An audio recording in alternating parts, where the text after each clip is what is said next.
A paz, amado, tudo bem? Espero que você esteja bem. Seja bem-vindo ao nosso canal das Cartas para Deus. Que Deus abençoe sua vida, sua casa e toda a sua família, em nome de Jesus. Amém. Amados, hoje nas Cartas para Deus, a palavra que Deus colocou no meu coração como uma inquietação foi sobre tribulações. Sobre tribulações.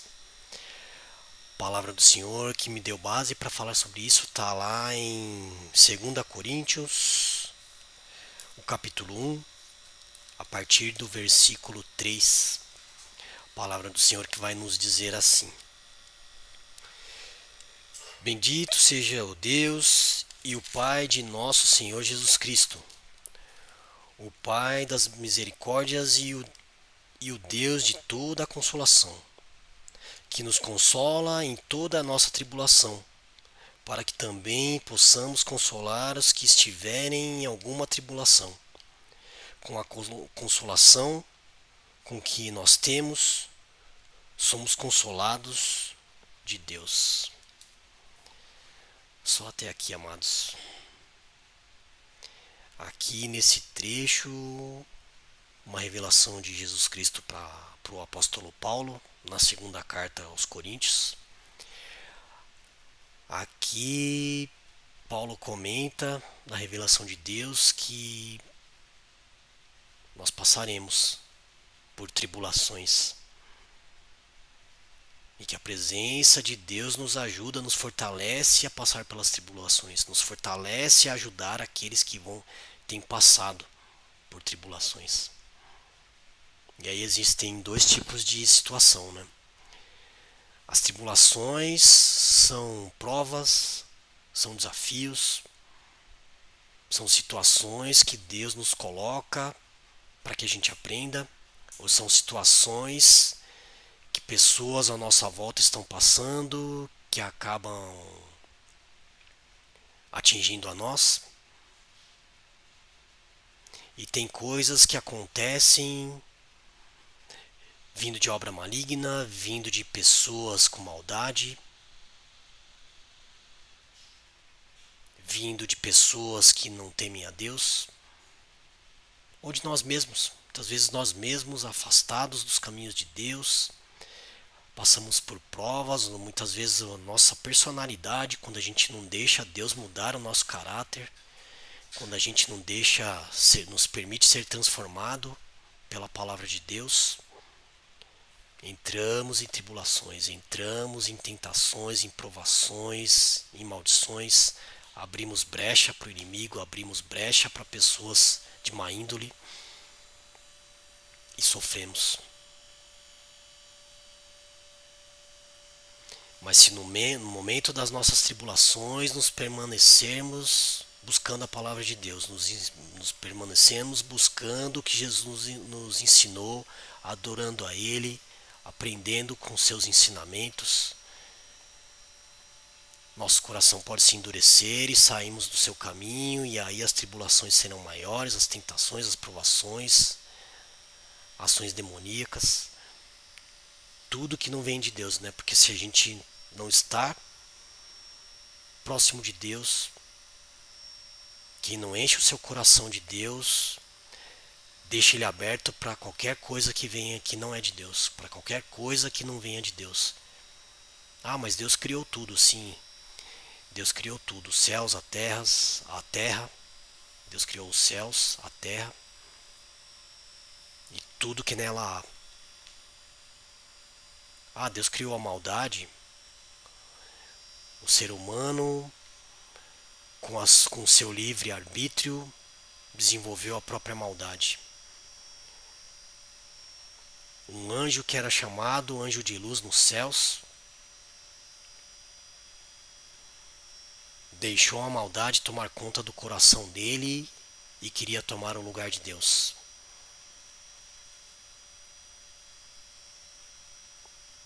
Então, aparentemente, Deus não criou a maldade, ela se desenvolveu a partir do nosso livre-arbítrio, a partir do livre-arbítrio das pessoas e até daqueles que estavam próximos a Deus. um anjo de luz que estava lá para venerar a Deus, que estava lá para glorificar a Deus. Ele se rebelou. Ele endureceu o espírito, ele endureceu a alma, endureceu o coração. E a maldade tomou conta. A palavra do Senhor também vai mostrar a história de Caim e Abel, filhos de Adão e Eva. As pessoas costumam dizer que o homem é produto do meio. Se ele vive num lugar de maldade, se ele vive num lugar ruim, aquilo vai se desenvolver nele também. Aquilo pode se desenvolver nele também. Uma grande probabilidade de que, se a pessoa está inserida num lugar de maldade, num lugar de perversão, num lugar de perdição, aquela pessoa tem uma grande tendência de fazer a mesma coisa. Mas se a gente olhar para essa história de Caim e Abel, os dois ofereceram, fizeram uma oferta para Deus em gratidão. E Deus se agradou da oferta, ele se agradou primeiro de Abel e depois se agradou da oferta de Abel. E ele não se agradou de Caim nem da oferta de Caim. Mas ele disse a Caim para que ele não se perturbasse, mas que ele preparasse algo melhor. Mas não. Ele se enciumou, ele se irritou com Abel, ele teve ciúmes de Abel e deixou aqueles ciúmes tomar conta do coração dele. E ele esteve em uma grande tribulação, se irritou muito, deixou seu coração se endurecer quando ele devia estar buscando formas diferentes. O que meu irmão fez para agradar a Deus que eu não fiz? Mas não. Ele estava mais preocupado em tirar o irmão dele do caminho. Tem um nome para isso. Tem um nome para isso. E Caim se invejou, sentiu inveja de Abel. E o pior é que a inveja muitas vezes é porque queremos algo que a outra pessoa tem que nós não temos. Mas a inveja pode ir além. A inveja com o coração endurecido nos faz não só querer o que a pessoa tem, mas querer que ela não tenha. A inveja causa uma maldade tão grande na vida das pessoas que ela não quer, no final, na história real, é que ela não quer que a pessoa tenha. Ela não quer que a pessoa tenha. Ela não quer que a pessoa tenha. Ela se irrita porque a pessoa tem. Ela se irrita porque a pessoa está se destacando. Ela se irrita porque a pessoa está conquistando e ela não. Ela acha que ela quer o que a pessoa tem. Mas na verdade o que ela quer mesmo é que a outra pessoa não tenha. Você compra um carro, a pessoa compra um carro novo. E o outro olha, sente inveja no coração. Eu queria ter um carro desse. Mas se pararmos para pensar, na verdade aquela pessoa não é que ela quer o que você tem. Ela quer que você não tenha. Quando eu me coloco nessa condição de invejoso, a realidade é essa. Eu não quero o que a outra pessoa tem. Eu quero que ela não tenha. O que é pior ainda, porque pior que desejar o que é dos outros é desejar que o outro não tenha. Cadê o amar ao próximo como a ti mesmo? Dá para dizer que amamos a Deus se não conseguimos amar nem aquele que está ao nosso lado, se invejamos o que ele tem, se queremos o que ficar no lugar dele. Abel não quis entregar uma oferta igual. Caim, aliás, não quis entregar uma oferta igual a de Abel. Ele queria que Abel não entregasse mais. Ele nem se preocupou com as consequências para ele. Porque ele matando Abel, ele teria consequências para ele. E Deus o avisou, não perturbe a sua mente, não perturbe o seu coração. Tente fazer algo melhor. E ao invés dele, no mínimo, tentar fazer igual o irmão, aprender com o irmão, conversar com o irmão, Abel, Deus não se agradou da minha oferta, me ajuda. Não. A palavra de Deus diz que ele vai convidar Abel para ir aos campos e lá ele mata. Caim mata Abel. E depois que ele comete isso, Deus vem e pergunta a Caim: onde está seu irmão? E ele ainda, de uma forma grosseira e hostil, como está na palavra, diz: o que tenho eu com meu irmão? Porque tenho que saber onde ele está. Mas Deus já sabia. Deus sabe, meu amado, de todos os nossos pensamentos. Deus sabe de todos os nossos atos. Deus sabe de tudo que pensamos. Mas aqui ele perguntou: onde está Abel? Ele já sabia o que tinha acontecido. Tanto é que na sequência ele fala que a terra recebeu o sangue de Abel, que a terra se compadeceu, que a terra sentiu, e Deus também. E ali, com aquela atitude, Caim se afastou de Deus, foi para outro lado de onde ele estava, e teve seus filhos, e teve sua vida, mas ele perdeu a presença de Deus. Então, meu amado, minha amada, quando nós deixamos a tribulação tomar conta no nosso coração, quando nós nos afastamos de Deus, Ele não vai forçar. Na palavra, Jesus diz que Ele bate à porta. Se a gente não abrir e não permitir que Ele entre, Ele não vai entrar.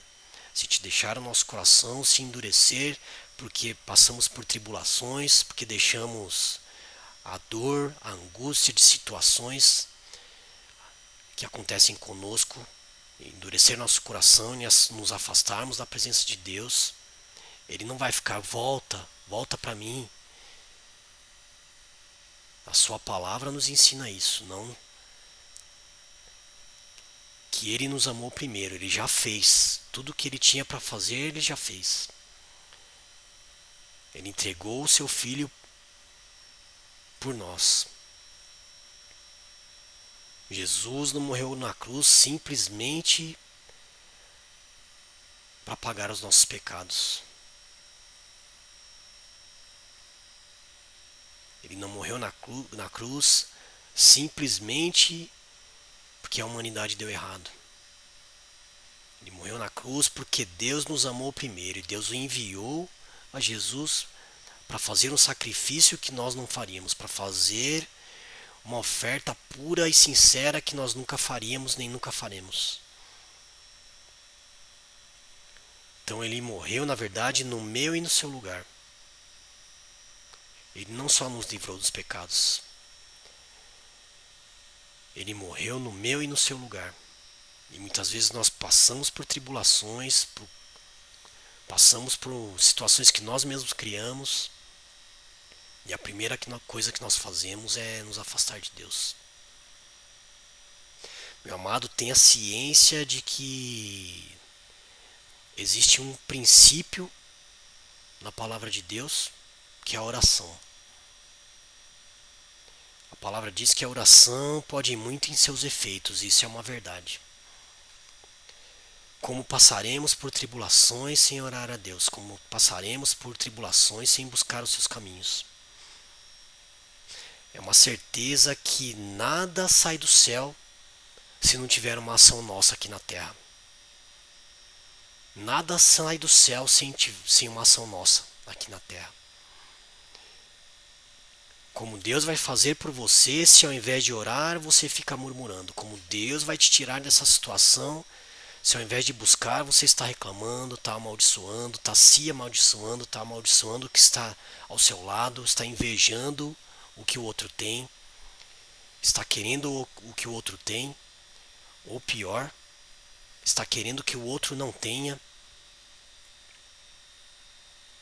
A oração pode ir muito em seus efeitos, mas tem uma sequência. É ter no coração que Deus nos amou primeiro, e por ter nos amado primeiro enviou seu único filho para morrer por mim e por você. A diferença agora é o que você e eu fazemos com a salvação que Jesus nos deu. Jesus já fez por nós. Agora a nossa parte é andar em obediência, buscar os teus caminhos, andar, fazer como Jesus fez. Amar a Deus sobre todas as coisas, amar ao próximo como a ti mesmo. E mesmo em minhas tribulações, mesmo em meio às perturbações, aos ataques, às maldições, andar em oração. Nada se movimenta no céu sem uma ação aqui na terra. Tem uma atitude hoje em relação ao que você está passando, tem uma atitude hoje em relação às coisas que têm acontecido na sua vida. A primeira delas é a oração.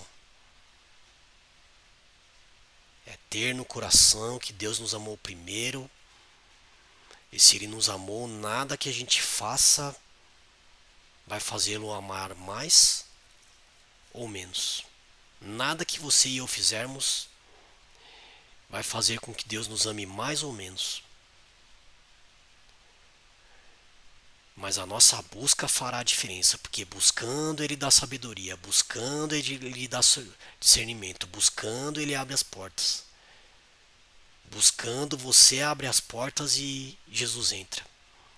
Buscando o Espírito Santo, que é o Consolador das nossas vidas, enche os nossos corações, ilumina a nossa vida, nos enche de esperança, nos traz a bondade, nos traz a calma, nos traz a paz que excede a todo entendimento. Deixe essa palavra tocar no seu coração. Se você gostou, curta, compartilhe, envie para quem está passando por situações difíceis, por frustrações, por tribulações. Seja luz na vida de alguém. Seja luz, seja um abençoador. Se essa palavra não foi para você, glória a Deus por isso, que você já está no caminho. Mas com certeza existem pessoas à sua volta que precisam. Então, meu amado, compartilhe. Espero que essa palavra tenha tocado no seu coração, no mínimo para fazer esse compartilhamento e ajudar o próximo, amando ao próximo como a nós mesmos. Que Deus abençoe seu dia, sua casa e toda a sua família, em nome de Jesus. Amém. Até mais, amados.